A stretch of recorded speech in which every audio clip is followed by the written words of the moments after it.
Good afternoon, everybody. My name's Margaret, and I'm 96 years old, and I have recently moved to Brisbane from Canberra, that's 1,000 miles away, to be close to my family here in Brisbane, and I'm thoroughly enjoying it. Queensland's God's own country, believe you me. I just think God's pretty good. And good luck's pretty good too. Now this one is a little, this one's a little shorter, but this one is about a friend of mine called Barbara, who's in very, very deep grief.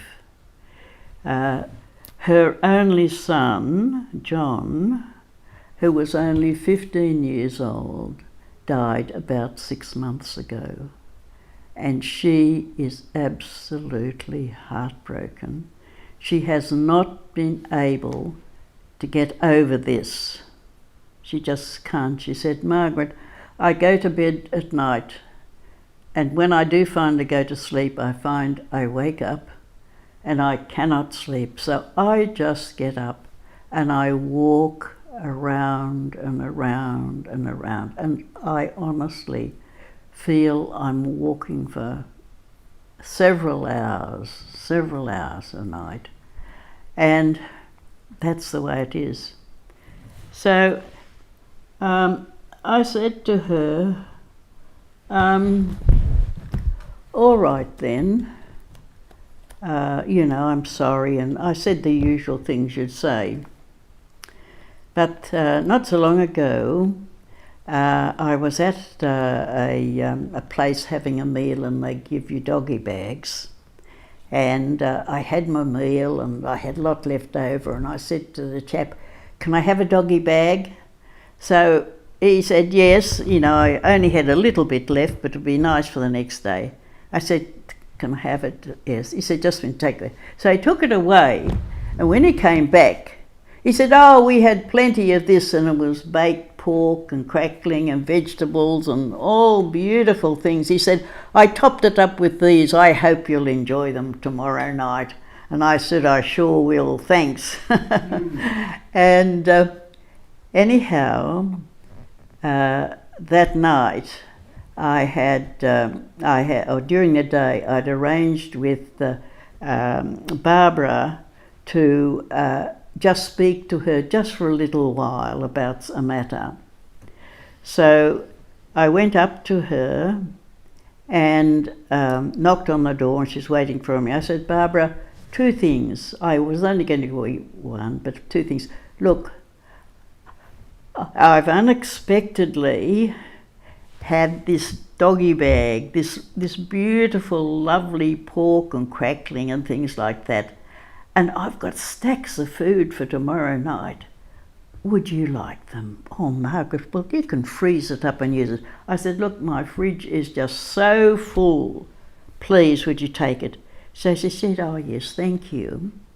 And I said, the other thing is, do you remember sometime back, you had caught me out walking at dark at night, and you said, Margaret, you should not walk in the dark. You don't know who might molest you. And I never thought about who would molest me. I was just happily walking.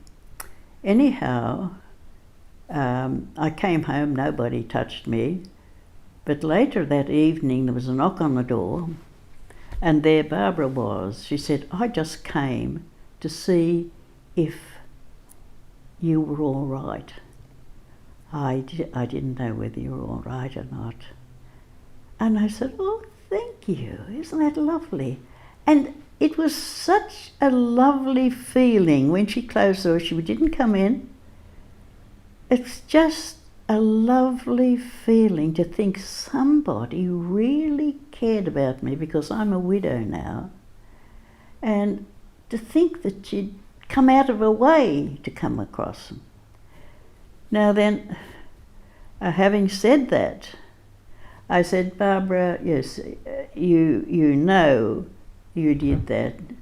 And I said, look, I know that you are in deep grief, and I just want to knock on your door. I don't want to come in, nobody will see me, and all I want to say to you is, Barbara, good night, and give you a smile, and then walk away.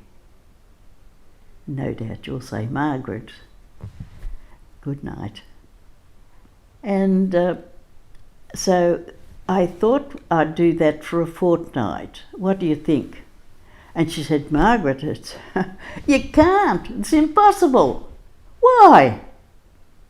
Well, we had a fierce storm last night, and the leaks come in our room, and tomorrow morning we have to go and leave our place for a fortnight.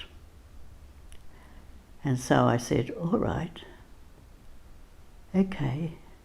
Well, at least you've got some food, you don't have to worry about packing that. And also, I and other people will be praying about your deep grief. So I'm just waiting to see the result. And I'll let you know whether it's good or bad. All right, one day, good. All right, well, that's all I have to share, so God bless.